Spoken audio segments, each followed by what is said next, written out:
Shri Venkateswara gold తాకట్టులో ఉన్న మీ బంగారాన్ని విడిపించి కొనబడును.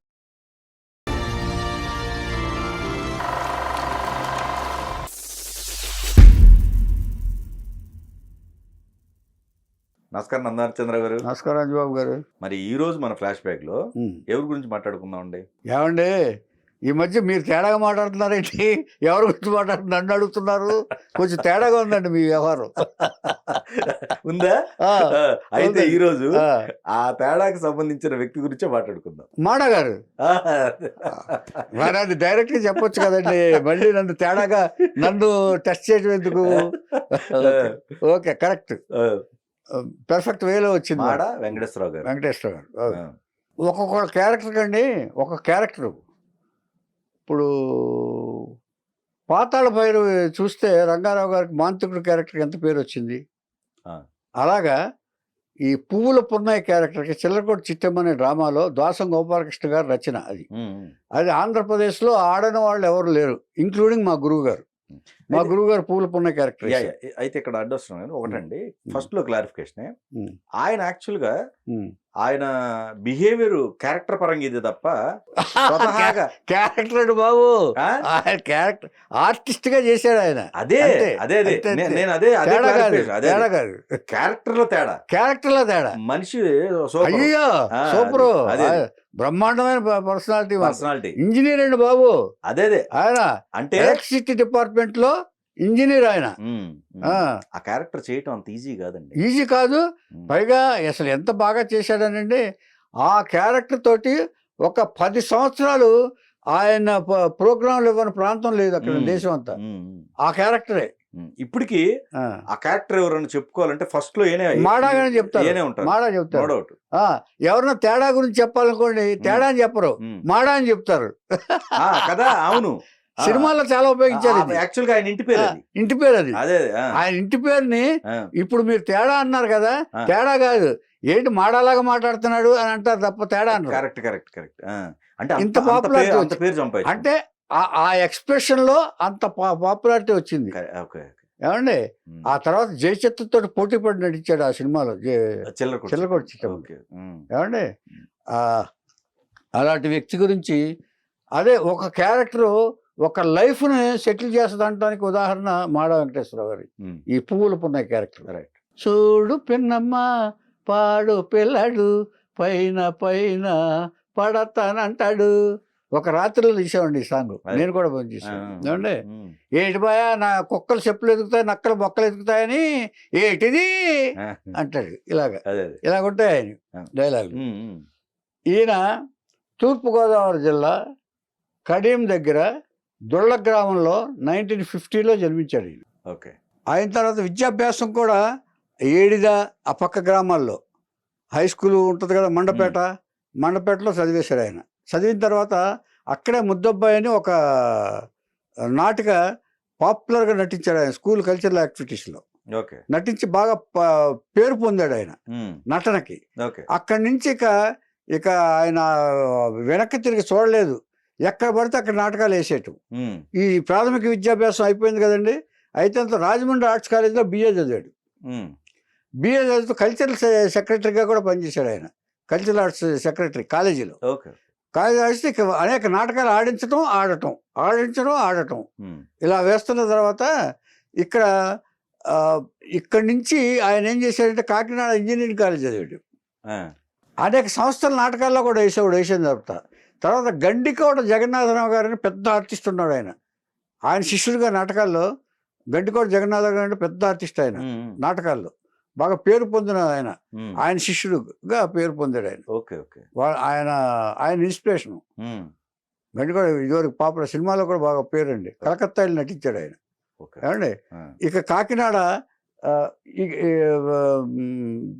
ఇంజనీరింగ్ చదువుతూ కాకినాడలో చదివాడు ఆయన. ఇంజనీరింగ్ చదువుతూ అక్కడ కాకినాడలో విపరీతంగా సూర్యకళామందిరం ఇవన్నీ ఉన్నాయి కదండి, ఎక్కువ నాటకాలు వేసేవాడు. ఈ నటులందరూ పుట్టింది అక్కడే, ఎస్వి రంగారావు గారు కానీ రేలంగ్ గారు కానీ. అంటే ఆ తరం అయిపోయిన తర్వాత వీళ్ళు ఎంటర్ అయ్యారు. లేటెస్ట్ క్లబ్ ఏదో ఉంటుంది అక్కడ, అదేనండి మన కాకినాడ క్లబ్, కాకినాడలో young men's happy club. Young men's happy క్లబ్లో నాటకాలు స్టేజ్ మీద ఆడతారు. ఎక్కడ పడితే అక్కడ ఈయన తీసుకెళ్ళి ఏదో బిట్టన్నా చేయించుకునేవాళ్ళు. ఈ నటన అంత నచ్చేది ఆయన. ఓకే. ఏదో కామెడీ పండించేసేవాడు ఆయన ఒక ఎక్స్ప్రెషన్ తోటి. ఫేస్ అంతా ఎక్స్ప్రెషనే. అదే. ఏమండి అట్లా చేస్తుండగా ఆయన ఎలక్ట్రిసిటీ డిపార్ట్మెంట్లో ఉద్యోగం వచ్చింది. ఉద్యోగం వచ్చి హైదరాబాద్ వచ్చారు ఆయన. ఏది 65 ఆ ప్రాంతంలో. హైదరాబాద్ వచ్చిన తర్వాత ఇక్కడ కల్చరల్ యాక్టివిటీస్ ఎక్కువ హైదరాబాద్లో మనందరికీ తెలిసినాయి. అసోసియేషన్స్ కూడా ఎక్కువ. ఆ అసోసియేషన్స్ అన్నిట్లోనూ నాటకాల్లో పాల్గొన్నాడు మారా వెంకటేశ్వరరావు. ఓకే. అన్నిట్లోనూ పాల్గొంటుంటే ఒక ఈవెంట్లో అక్కినేని నాగేశ్వరరావు చీఫ్ గెస్ట్ వచ్చినప్పుడు ఈ నటన చూసి ఈయన బాగా చేసావయ్యా, మేము తీసే సినిమాల్లో నీకు అవకాశం ఇస్తామని చెప్పి నాగేశ్వరరావు ప్రామిస్ చేశారు. ప్రామిస్ చేసినట్టే అప్పుడు వీళ్ళు ఏం చేశారంటే ఆదుర్తి సుబ్బారావు గారికి నాగేశ్వరరావు గారికి ఒక మంచి ఐడియా వచ్చింది. మనం కమర్షియల్ సినిమాలు చేస్తున్నాం, కుటుంబ కథ చిత్రాలు చేస్తున్నాం, కానీ యూత్కి ఒక మన నుంచి ఒక మెసేజ్ ఓరియంటెడ్ సినిమాలు తీయాలి. ఎంచేత యూత్ చెడిపోతున్నారు కదా అప్పుడు అనేక అలవాట్ల వల్ల దీనికి కానీ అంచేత వాళ్ళకి ఎడ్యుకేట్ చేస్తూ ఒక సినిమాలు తీద్దామని చెప్పేసి ఒక ఫండ్ ఏర్పాటు చేసుకుని చక్రవర్తి చిత్ర అని బ్యానర్ పెట్టారు. బ్యానర్ పెట్టి మొట్టమొదటి సినిమా ఈ సుడిగుండాలనే సినిమా తీశారు. దాంతో మాడా వెంకటేశ్వరరావు గారి సినీ జీవితం ప్రారంభమైంది.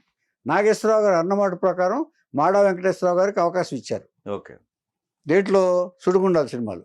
ఇక ఆ తర్వాత సినిమాలు తీసినా కూడా విజయ్ చంద్ర యాక్ట్ చేసిన సినిమాలో కూడా ప్రతి దాంట్లోనూ సినిమా అవకాశం ఇచ్చారు.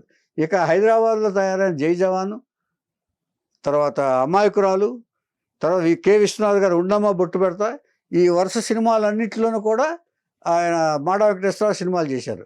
అప్పుడు 1972లో ఈయన ఇక్కడ సినిమా ఇండస్ట్రీ అక్కడ ఉంది కదా, అంచేత మద్రాస్ షిఫ్ట్ అయిపోయారు. ఇక్కడేమో నాగేశ్వరరావు గారు హెల్ప్ చేశారు, వేషాలు ఇచ్చారు. అక్కడికి వెళ్ళిన తర్వాత రామారావు గారు ఎంకరేజ్ చేశారు. ఆయన సొంత పిక్చర్ కులగౌరవం, డ్రైవర్ రాముడు, శ్రీమద్ విరాట్పురంలో ఉత్తర కుమారుడు, ఇలాగ ఆయన చేసే సినిమాలన్నింటిలోనూ. అలాగే బాపు గారు అందాల రాముడిలో సినిమా మాడా గారికి వేషాలు ఇచ్చారు. మాడా గారు లేకుండా అప్పుడు ఏ సినిమాలు ఉండేవో అప్పట్లో బిగినింగ్లో. ఆ తర్వాత జనరేషన్ వచ్చింది, కానీ ఆ తర్వాత కృష్ణరాజు గారి చిత్రాల్లో, కృష్ణ గారి చిత్రాల్లో ఇలా చేసేవాడు. ఇక బాగా పేరు వచ్చిన సినిమా ముత్యాల ముగ్గు బాపు గారి. Super. Hello hello hello hello hello hello అంటూ వచ్చాడు ఆయన. ఏడు గదిలోకి వెళ్ళి మాట్లాడుకుందామా, ఎట్లాంటి ఎవరాలన్నీ గదిలో కాదండి ఇక్కడే మాట్లాడాలని అంటాడు. మా ఊళ్ళో ఆడ మనిషి మగ మనిషి ఉన్నారు, వాళ్ళు భార్యాభర్తలే చలామణి అవుతున్నారు, కానీ వాళ్ళు 3 పిల్లలు కాదు, వాళ్ళు ఎడగొట్టేయాలి. ఓ సెపరేషన్ కేసా అంతేనా అని. అంతేనా అంటే ఇంకా ఉందండి. ఆ తర్వాత ఆడికి ఒక కొడుకున్నాడండి, ఆడికేమో మెడికల్ సీట్ కావాలండి. మెడికల్ సీట్కి ఎంత అవుద్ది? అంతేనా? అంతేనంటే ఇంకా ఉందండి. మా ఊళ్ళో ప్రెసిడెంట్ ఉన్నాడండి, ఆ ప్రెసిడెంట్ సీట్ నాకు ఇప్పించాలండి, దానికి ఎంత అవుద్ది? అంతేనా? అంతేనంటే ఇంకా చాలా ఉన్నాయండి. ఆడి కాలు ఎరగొట్టైనా సరే, కాలు ఏంటంటే మర్డర్ చేసైనా సరే నాకు ఆ సీట్ ఇప్పించాలండి, ఎంత అవుద్ది? అంతేనా? అంతేనంటే రేటు మాట్లాడుకుంటే మనం ఒక కాంప్రమైజేషన్కి వచ్చేసామంటేనండి మనం మాట్లాడేసుకుందాం అని అన్నాడు. అంటే అన్న తర్వాత సరే అయితే మా సెక్రటరీ చెప్తాడంటాడు, అది కాదండి ఇప్పుడు మర్డర్కి ఎంత అవుద్ది, సెపరేషన్కి ఎంత అవుద్ది, కాలు తీయటానికి ఏమవుద్ది, మర్డర్కి కాలుకి సీటుకి ఎంత అవుద్ది, లేకపోతే ఎడగొట్టడానికి సెపరేషన్కి దీనికి ఎంత అవుద్ది, మొత్తం ఏదో చెప్తే నేను డిసైడ్ చేసుకుంటాను, నేను చెప్తాను. డిస్కౌంట్ ఏమైనా ఉందా? ఇట్లాగా ఆ సీన్ తోటి విపరీతమైన కామెడీ వచ్చేసాడు. అంటే మనం ఆయన చెప్పినట్లు మనం చెప్పలేము అనుకోండి, ఊరికే ఎంచేతంటే ఒక గుర్తు కోసం చెప్తున్నాను తప్ప అని చేసి. ముత్యాల ముగ్గు తర్వాత ఆయన చాలా సినిమాలు చేశారు. ఆదిత్య సుబ్బారావు మాయదారి మల్లిగడ్డలో కూడా చేశారు, లంబాడోళ్ళ రామదాసు, ఇలాంటి వరుస సినిమాలు చేస్తూ దాదాపుగా 3 దశాబ్దాల కెరియర్ ఓవరాల్గా. 30 సంవత్సరాలు. అంటే 95 తర్వాత హైదరాబాద్ షిఫ్ట్ అయిన తర్వాత కొంత అవకాశాలు తగ్గినాయి సార్ సీనియర్స్కి.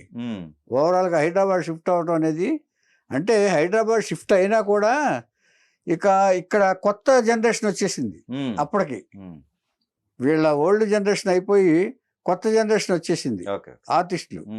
వచ్చేటప్పుడు కొంత మార్పు వచ్చింది. ఓకే. అప్పటికే ఈ హైదరాబాద్ వచ్చిన తర్వాత బ్రహ్మానందం గారు, వీళ్ళు, గుండు హనుమంతరావు గారు, వీళ్ళు అందరూ, మల్లికార్జునరావు గారు, వీళ్ళందరూ వచ్చేసారు. వచ్చేసేటప్పటికి కొంచెం పాత ఇది తగ్గింది కొంచెం. ఓకే. ఆ తర్వాత కొంచెం తగ్గిన తర్వాత ఆయన ప్రోగ్రాములు ఇచ్చుకుంటూ ఎక్కడికన్నా వెళ్తూ ఇచ్చేస్తున్నారు ఆయన. ఇలా చేస్తుండగా దాదాపు 3 దశాబ్దాలు నటించాక కొంతకాలం గ్యాప్ వచ్చింది ఆయన. గ్యాప్ వచ్చిన తర్వాత ఈయనకి ఇచ్చేసి రెస్ట్ తీసుకున్నారు ఇంట్లో. ఆ తర్వాత ఈయనకి భార్య విజయలక్ష్మి, ఆవిడ, 4 కుమార్తెలు వీడికి, 4 ఆడపిల్లలే, all educated, okay, highly educated. నాకు ఫ్యామిలీ ఫ్రెండ్స్ వాళ్ళు, అందుకని వాళ్ళ ఆడపిల్లలతో కూడా నాకు తెలుసు వాళ్ళందరూ. ఓకే. ఓకే. మా సిస్టర్, విజయన్ సిస్టర్ అంటాను నేను. ఓకే. వాళ్ళ ఇంట్లో బాగా పరిచయం నాకు.